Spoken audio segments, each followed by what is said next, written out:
3 எண்களின் சராசரி 28. இரண்டாம் எண் முதல் எண்ணைப் போல இருமடங்கு. மூன்றாம் எண் இரண்டாம் எண்ணைப் போல இருமடங்கு எனில் அந்த எண்கள் என்னன்னு கேட்டிருக்காங்க. சரிங்களா? 3 எண்ணோடைய சராசரி 28. அந்த 3 எண் எப்படி இருக்குமா? இரண்டாம் எண் வந்து முதல் எண்ணைப் போல இருமடங்கா. அப்போ முதல் எண்ணை விட இரண்டாம் எண் வந்து இருமடங்கு. அதுக்கப்புறம் மூன்றாம் எண் இரண்டாம் எண்ணைப் போல இருமடங்கு. மூன்றாம் எண் எப்படி இருக்குமா? இரண்டாம் எண்ணைப் போல இருமடங்காக இருக்குமா? அப்போ 2x இங்கே 4x. சரிங்களா? மொத்தம் எத்தனை நம்பர் இருக்குது? 3 நம்பர் இருக்குது. சராசரி தானே கேட்டிருக்காங்க. இது வந்து கூட்டலாமா? சராசரி கேட்டிருந்தாங்கன்னா அதோடைய சராசரி எவ்வளோவா? 28.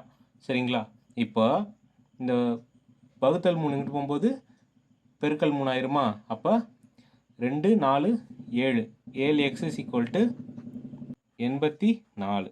சரிங்களா? x = 84/7 அடிச்சு கொடுத்தீங்கன்னா 1 7 7 12 7 84. அப்போ x = 12. அந்த எண்கள் என்னென்னு இப்போ பார்க்கணும் இல்லையா? அப்போ முதல் எண் என்ன? எக்ஸுக்கு பதிலாக எக்ஸில் அப்ளை பண்ணிங்கன்னா 12. ரெண்டாம் எண் வந்து 12 2 24. மூணாவது எண் 4 12 48. இதை வந்து ஷார்ட்கட்லேயும் போடலாம். எப்படி அப்படின்னா கொஸ்டினை ஆப்ஷன் ஏ தான் ஆன்சர். இப்போ இதை ஆப்ஷன்லேயே போட்டுடலாம். ஆன்சர் சம்மு போடாமலே இரண்டாம் எண் வந்து முதல் எண்ணை விட இருமடங்குன்னு சொல்லியிருக்காங்களா? மூன்றாம் எண் வந்து இரண்டாம் எண்ணை விட இருமடங்குன்னு சொல்லியிருக்காங்க. இது 3 ஆப்ஷனும் கரெக்டாக கனெக்ட் ஆகிறது இந்த ஆப்ஷன் ஏல தான். அப்போ ஆப்ஷன் ஏவை போட்டுடலாம். சம்மு போட மேக்ஸிமம் தேவை இருக்காது. ஷார்ட்கட்டில் போடணும்னா ஆன்சர்லேருந்து போய்க்கோங்க. தேங்க்யூ.